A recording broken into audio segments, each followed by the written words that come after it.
राधे राधे मेरे प्यारे भाइयों बहनों माताओं व बंधुओं, संस्कार की बातें चैनल में आपका स्वागत है।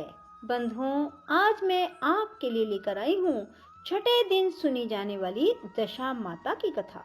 बंधुओं, चैत्र मास के कृष्ण प्रतिपदा से दशमी तिथि तक दशा माता के व्रत किए जाते हैं और जो मनुष्य दशा माता के इन व्रतों को नहीं कर पाते वे इस कथा को भी सुन लेते हैं तो उन पर किसी प्रकार की कोई बुरी दशा नहीं रहती।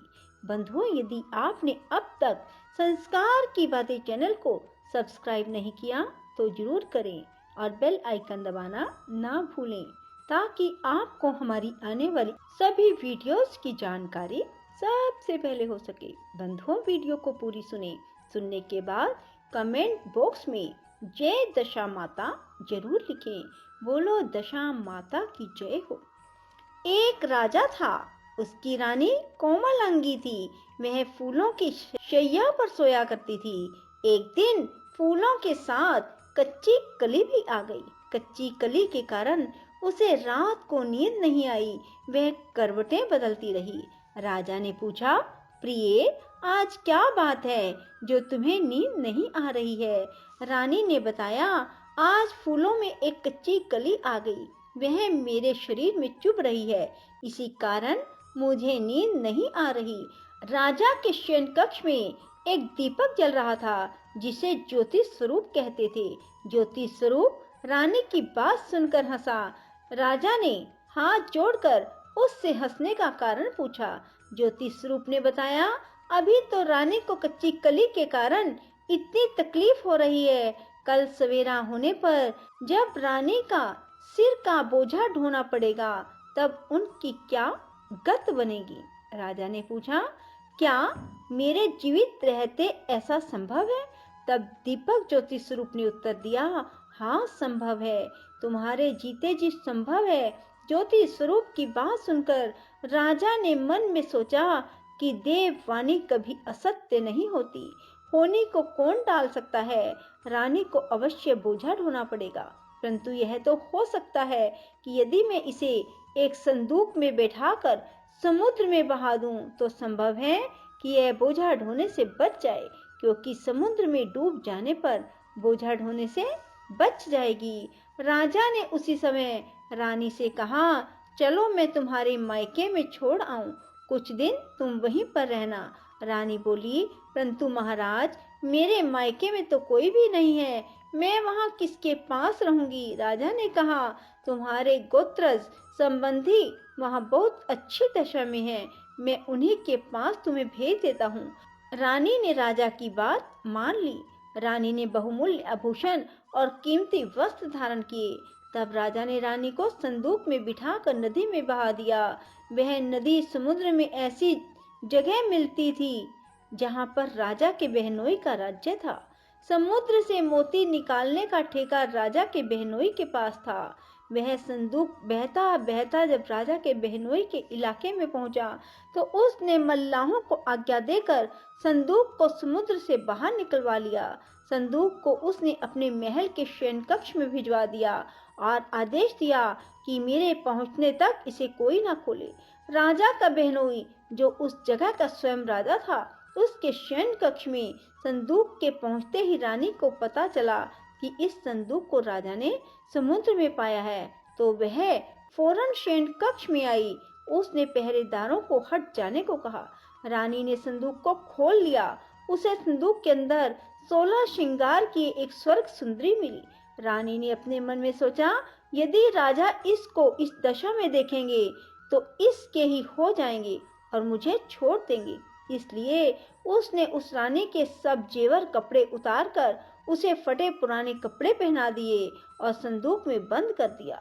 राजा जब बाहर से महल में आए तो उसने रानी को अपने शयन कक्ष में बुलाया और रानी से पूछा, क्या तुमने देखा है कि इस संदूक में क्या है?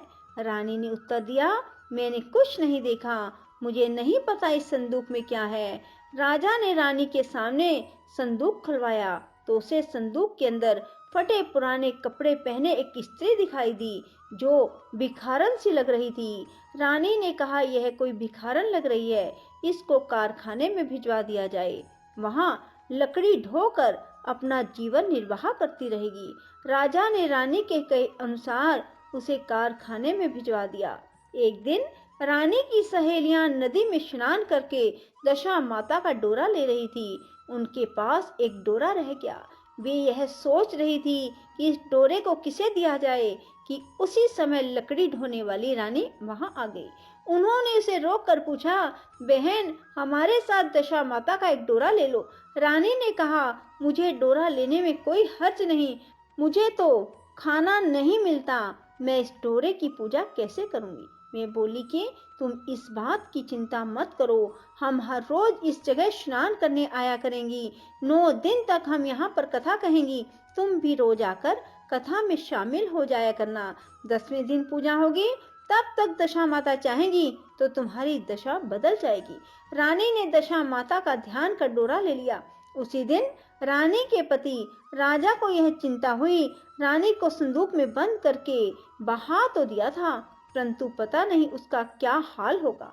उसकी खोज खबर लेने के लिए राजा एक नौका पर बैठकर नदी की यात्रा करता हुआ अपने बहनोई के यहाँ पहुंचा। संध्या के समय वह अपनी बहन से बोला, मेरे हाथ पैरों में बहुत दर्द हो रहा है, किसी दबाने वाली को बुलाओ। तब उसकी बहन ने लकड़ी ढोने वाली भिखारिन को बुलाकर लाने की आज्ञा दी। उसे कहा, आज रात तुम मेरे भाई के पैर दबा दो। वह बड़े संकोच में पड़ गई। अपने मन में सोचने लगी, मैंने तो आज तक किसी पुरुष को छुआ तक नहीं। रानी अपने भाई के पैर दबाने के लिए उस पर जोर डाल रही थी, इसलिए लाचार होकर उसने हाँ कर दी। राजा के पैर दबाते दबाते रानी को उसके पांव में पदम दिखाई पड़ा। रानी चुपचाप रोने लगी। उसके आंसू राजा के पैरों पर टपक गए। राजा ने उससे पूछा, तुम क्यों रो रही हो? तुम अपना भेद मुझे बताओ, मेरे द्वारा तुमको कोई हानि नहीं होनी चाहिए। रानी बोली, जैसा पदम आपके पैर में है वैसा ही पदम मेरे पति के पैर में भी था। पहले के दिनों की याद आ जाने पर मुझे रोना आ गया। राजा ने उसे पहचान लिया। राजा बोला, मैं समझ गया, अब तुम्हें पैर दबाने की जरूरत नहीं है। तुम्हारे भाग्य में जो लिखा था वह तुम्हें भोगना ही पड़ा। मैंने उसे टालने के लिए जो उपाय किया था उसका नतीजा उल्टा ही निकला। तुम्हें मेरे जीते जी लकड़ियां ढोनी पड़ी। सवेरा हुआ, परंतु अतिथि राजा सोकर नहीं उठा और ना पैर दबाने वाली दासी ही कमरे से बाहर निकली। राजा की बहन को चिंता होने लगी। थोड़ी देर के बाद दासी कमरे से बाहर निकली और कारखाने में काम करने चली गई।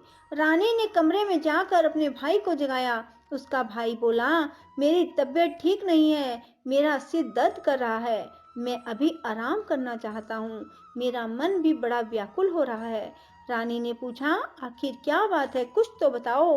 राजा ने कहा, बड़ी शर्म की बात है, मैंने तुम्हारी भाभी को जानबूझकर संदूक में बिठाकर तुम्हारे पास इसलिए भेजा था कि इसे यहाँ आराम से रखा जाएगा, परंतु उसे तो यहाँ लकड़ियां ढोनी पड़ रही हैं।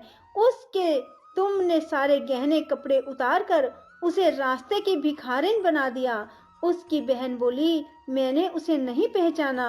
उसने दासियों को भेजकर उसे चुपचाप अपने पास बुलाया।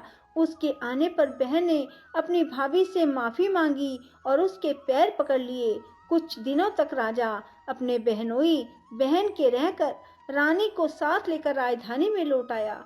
रानी ने अपने महल में पहुंचकर सुहागिनों को न्योता भेजा।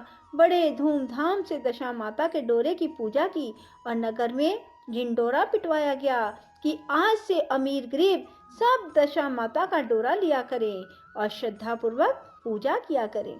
जिसके पास पूजन पारण के लिए धन की कमी हो वह महल चले जाया करे। जिस प्रकार रानी के दिन दशा माता ने फेरे, वैसे ही वह सब की दशा को ठीक करे। बोलो दशा माता की जय हो। राधे राधे, जय श्री कृष्णा।